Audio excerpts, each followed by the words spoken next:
Hello, everybody, and welcome to 3 Words, a bite-sized podcast about simple and yet strategic choices that all of us can make to become the best versions of ourselves.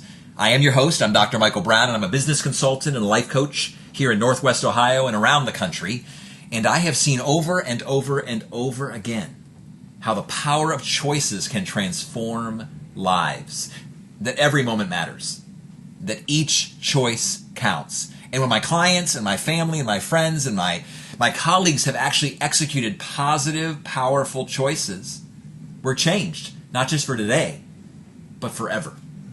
It's an honor, Beau Johnson, to invite you back to our podcast. Yes. You truly are my very, very best friend, which is why this particular podcast and the 3 words that we'll share with our listeners, it is most appropriate that you and I would have this conversation with them. The 3 words being...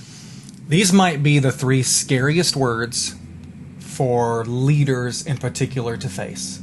Our 3 words today are to share that secret. Indeed. And the reason that we would encourage you, and even for us, we've had to live that out together in our friendship, is our greatest need in life is human connection. Yes. Intimacy with one another, connection with one another, close relationship with one another. But Beau, and we've talked about this a lot, the only way that connection at the deepest level is achieved is to be fully known and unconditionally loved at the exact same moment by the exact same person. Because when we are unconditionally loved without being fully known, it feels shallow. Yeah, it does. It feels really shallow because we always wonder in the back of our minds, what if this person knew this struggle or this secret or this storm or this scar in my life? Or maybe it's a skeleton that we've locked away. Yes. And it has such power in our lives because of the darkness.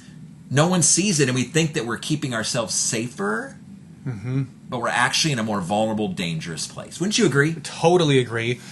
You can't be fully loved if you're not fully known.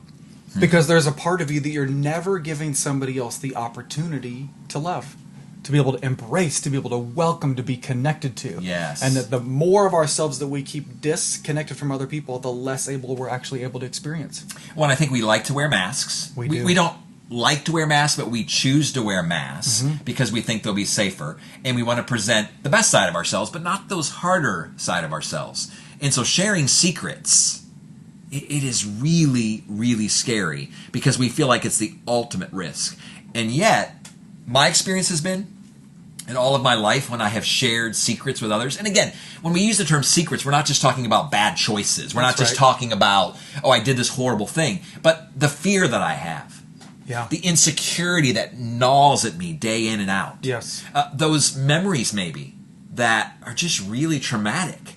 It's not just the horrible choice I need to share that I did this thing. That's right. And I know even in our friendship, the fact that we have come to a place over these years where it's like, hey, we're open books. Again, I interact with a lot of people who say, ask me anything. I'm an open book.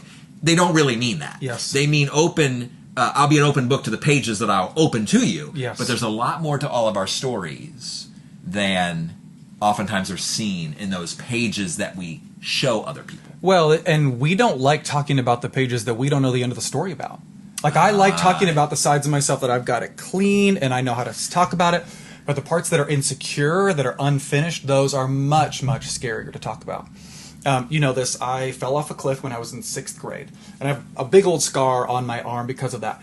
We love showing each other our scars. And it could be a physical scar, but it also could be a scar like, yeah, well, my boss is a jerk. Or a scar like, well, my dad was an alcoholic. Or a scar like, well, yeah, my ex is crazy. But we don't. We hide from revealing our wounds. The parts of us that are like, I'm not sure that I'm enough. I'm not sure that I can do it. I'm not sure that I have what it takes. That I have what it takes. Yes. Absolutely. We don't share it because total honesty is totally scary. It's totally vulnerable. And when you step into that place of vulnerability and sharing, we're afraid that we're the only one.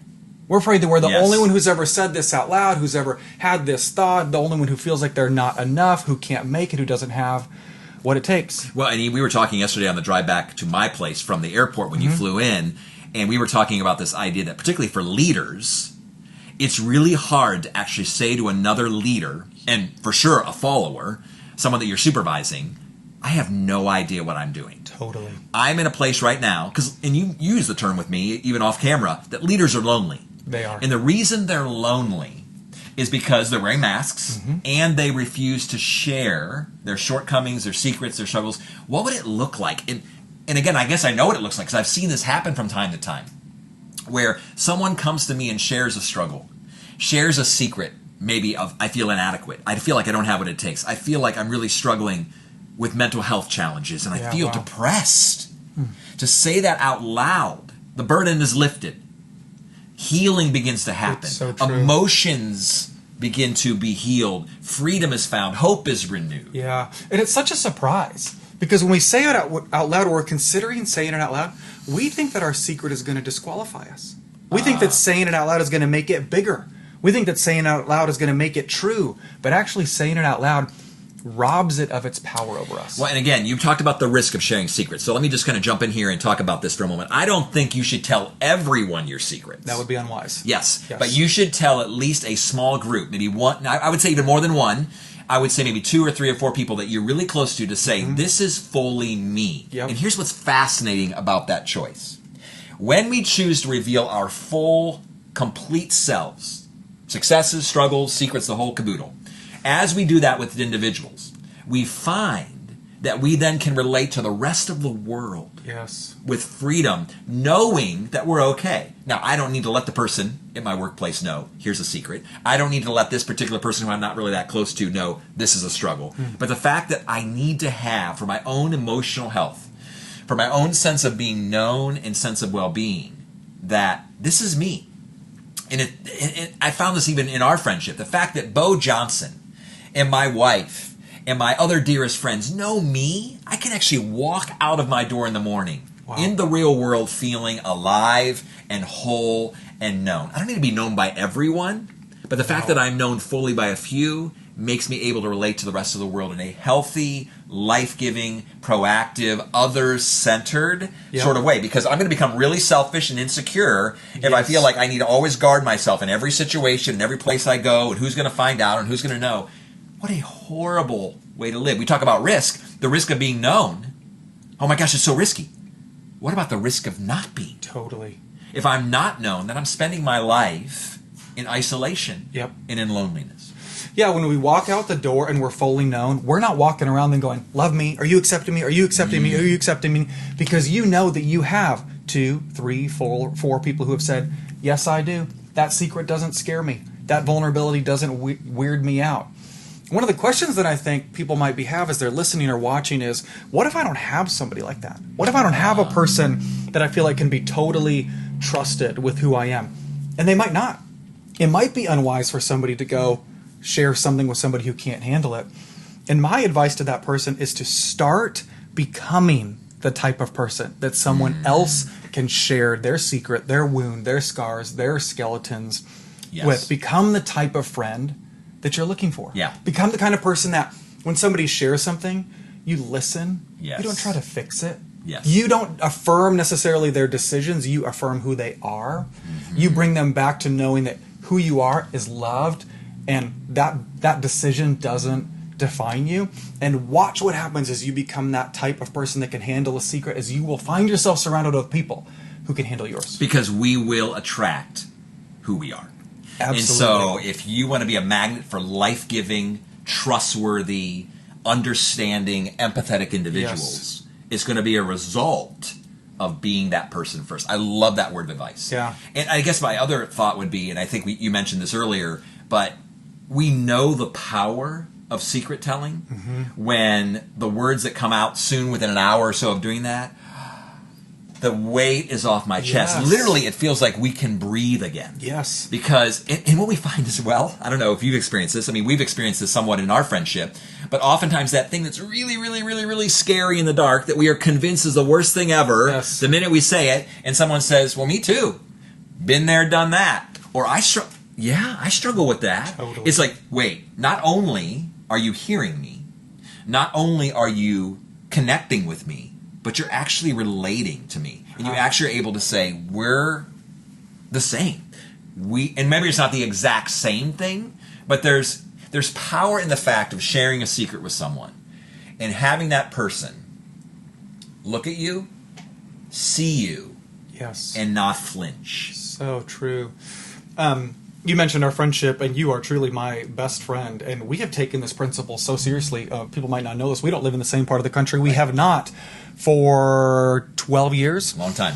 And there have been multiple occasions where we will get on an airplane to go be face-to-face because there's something we need to talk about. Yep. I flew to Dallas to meet you at a conference. I've flown up to Detroit to get to meet together. You've flown to Flown Colorado. Atlanta. Yeah. To fly into Atlanta to be able to sit together and be able to be known. And what happens on the other side of that is everybody else experiences a better version of Beau Johnson when I've been able to share that wound, reveal who I am, and bring that into the light, out of the dark. I'm guessing for those who tuned into this particular podcast, there is a sense of excitement and wonder as we talk about these principles and practices, but I'm also presuming that there's also terror. Yeah. And there's fear. And I guess what I would want to say to our listeners is that if you break through, and this is my promise to you, if you break through that secret keeping wall that you are tempted to erect with the people around you, you will experience life and energy.